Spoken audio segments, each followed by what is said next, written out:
sekolah itu cuma buang-buang waktu. Nah, Roy juga pernah ngerasain hal yang sama loh. Bedanya dia beneran berhenti sekolah, tapi justru di situ ceritanya makin seru. Assalamualaikum warahmatullahi wabarakatuh.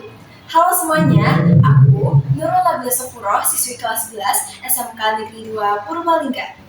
Kali ini, aku bakal bahas buku yang udah menjadi legenda sejak tahun 1988 dan sampai sekarang masih relevan buat dibaca. Jadi, buku yang bakal aku resensi berjudul Balada Si Roy. Ditulis oleh Gol Agung, nama pena dari Heri Hendrayana Haris. Diterbitkan oleh Gramedia Pustaka Utama di Jakarta. Pertama kali dimuat di majalah Hai tahun 1988 dan masih dicetak ulang sampai sekarang.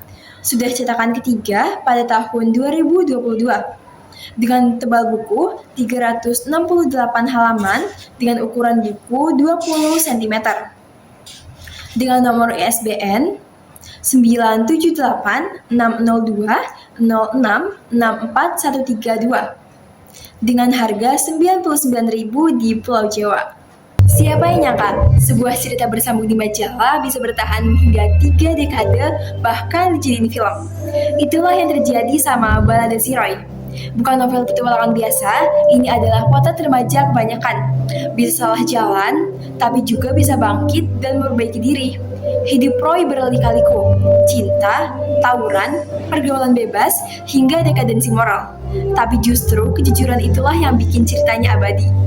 Balada Si Roy berkisah tentang remaja bernama Roy yang pindah ke kampung halaman ibunya di Banten bersama anjing herder kesayangannya bernama Joe. Roy itu anak SMA, tapi jauh dari kesan ABG cengengesan. Dia itu nyastra, bacaannya tinggi, punya prinsip, dan selalu menghormati ibunya. Walau hidupnya cukup bandel, perjalanan hidupnya berliku. Mulai dari ketemu orang-orang baru, jatuh cinta, tawuran, balapan liar, hingga terjerat obat-obatan. Hingga paling berat, Roy memutuskan untuk berhenti sekolah dan ingin fokus traveling. Keputusan itu sangat menyakiti hati ibunya, tapi Roy tetap pergi, dan dari situlah kisah sesungguhnya dimulai. Nah, ini bagian favoritku. Roy itu bukan tokoh sempurna. Dia punya kelemahan, keraguan, dan berkembang pelan-pelan dari halaman ke halaman. Gol Agung bikin Roy bukan jadi pahlawan, tapi jadi diri dia sendiri. Yang menarik, konfliknya digambarkan lebih ke dalam, antara kebebasan yang dia kejar dan tanggung jawab yang tidak bisa ia tinggalkan. Konflik ini dihadirkan bukan lewat tulisan dramatis, tapi lewat tindakan-tindakan kecil yang justru paling berkesan. Gol Agung nulis dari sudut pandang orang ketiga yang intim, dekat dengan pikiran Roy, tapi tetap kasih ruang buat kita punya versi sendiri. Yang kerennya, Roy bisa jadi cermin buat jutaan anak muda Indonesia yang hidup di antara ekspektasi orang-orang sekitar dan ingin menjadi diri sendiri. Sekarang kita masuk ke bagian evaluasi. Pertama, gaya bahasanya mengalir dan tidak menggurui. Kedua, karakter Roy multidimensi, punya sisi gelap dan sisi baik yang seimbang.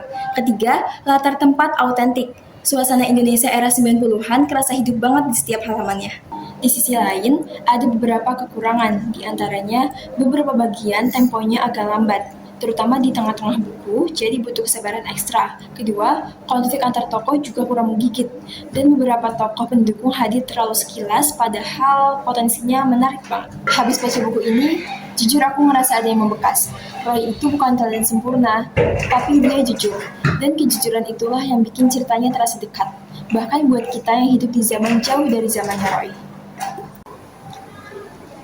Ada yang habis baca buku ini jadi bangkit dari keterpurukan, ada juga yang jadi lebih berani. Reaksi pembaca beda-beda, tapi semuanya merasa tersentuh. Menurutku, itu tanda suatu karya benar-benar hidup. Kesimpulannya, Balada Si Roy adalah buku yang wajib banget dibaca, apalagi buat kamu yang sedang mencari jati diri. Roy itu bukan sekedar tokoh, dia adalah teman, cermin, sekaligus guru dalam satu sosok. Oke, itu dia resensi buku Balada Si Roy. Buat kamu yang merasa terlalu gelisah, terlalu penasaran sama hidup di luar sana, buku ini adalah teman yang sempurna. Sekian dari aku, terima kasih. Wassalamualaikum warahmatullahi wabarakatuh. Bye!